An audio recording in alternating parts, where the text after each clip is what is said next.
Exhibit at the Black Archives of Mid-America building. It's dedicated to the lynching victims from across the state of Missouri.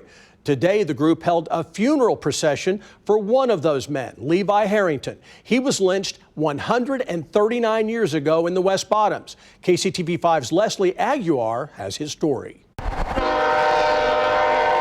The West Bottoms of Kansas City has seen a lot of history, and not all of it is pretty.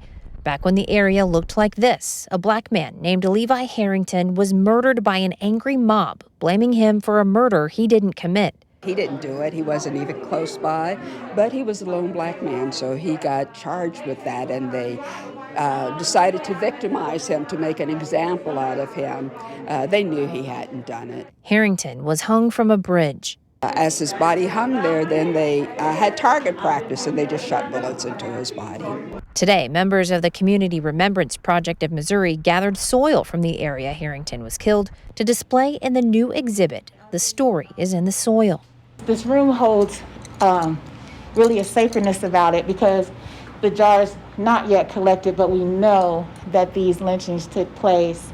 The room has names of black men who were lynched in the late 1800s and early 1900s in counties all across the state, most of whom never had a funeral or any justice for their murders. It was clear that they were innocent, but it was too late if you didn't wait for due process.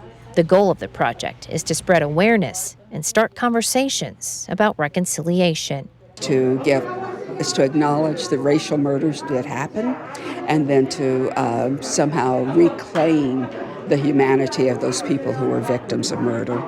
Leslie Aguilar, KCTV 5 News.